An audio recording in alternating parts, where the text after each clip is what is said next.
नाज़रीन, मोमिना इकबाल का जो केस था वो अब कोर्ट में आ चुका है और उनकी बहन का बयान भी सामने आया है। और हम देख सकते हैं कि दोनों तरफ से जो एमपीए साहब थे वो भी और मोमिना दोनों एनसीसीआई की जो तफ्तीश थी उसमें दोनों में पेश हुए हैं। लेकिन अब इस केस में कुछ अहम इंकशाफात हुए हैं और कुछ चीज़ें सामने आई हैं। सबसे पहली बात तो ये कि जो चद्दड़ साहब के वकील हैं मियां अली इशफाक, उन्होंने बहुत बड़े दावे किए। उनका कहना ये है कि मोमिना और चद्दड़ जो दोनों हैं, इनके कोई शादी का आपस में ताल्लुक था।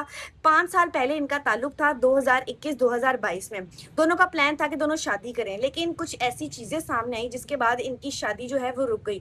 दोनों की बाकायदा जो है वो मंगनी भी हो चुकी थी, लेकिन कुछ मामलात की वजह से जो है इनकी शादी ना हो सकी। उन्होंने ये भी इल्ज़ाम लगाया कि जो मोमिना इकबाल हैं वो पहले से शादीशुदा थी और उनकी पहले से शादी हुई हुई थी। जो बात उन्होंने जब इन्हें नहीं बताई तो फिर इनके मामलात जो हैं वो आपस में मज़ीद ख़राब हुए और बात जो है इतनी आगे बढ़ गई। इसी के साथ उन्होंने ये कहा कि मोमिना इकबाल ने इनसे तकरीबन तकरीबन जो है वो 9 से 10 करोड़ के तोहफ़े लिए हैं, गाड़ियाँ भी ली हैं, बैंक बैलेंस भी अपना भरा है और बहुत सारी चीज़ें जो हैं वो उन्होंने मोमिना इकबाल ने इनसे बटोरी हैं। इसी के साथ अगर हम दूसरी तरफ बात करें तो मोमिना इकबाल की जो बहन है उनका दावा ये है कि ये सारी चीज़ें झूठी हैं, ऐसा कुछ भी सच नहीं है। उनका कहना ये है कि चद्दड़ साहब की पहले शादी हुई हुई थी और उन्होंने मोमिना से इससे छुपाया।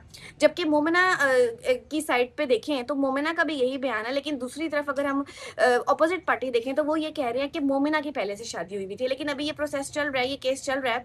अभी देखते हैं कि इसमें आगे क्या तफसीलात आती हैं। इसी के साथ-साथ मोमिना की बहन ने ये भी बताया कि मोमिना की 1 जून को जो है वो निकाह है और हम ये ऐसे नहीं अनाउंस करना चाहते थे, लेकिन कुछ मुश्किलात ऐसे आ गई। लेकिन अब दोनों पार्टीज़ जो हैं, दोनों तरफ से जो है वो बयानबाज़ी और मुख्तलिफ एक-दूसरे के ऊपर इल्ज़ाम लगाए जा रहे हैं। अब देखते हैं कि ये जो है मामला ये किस करवट बैठता है।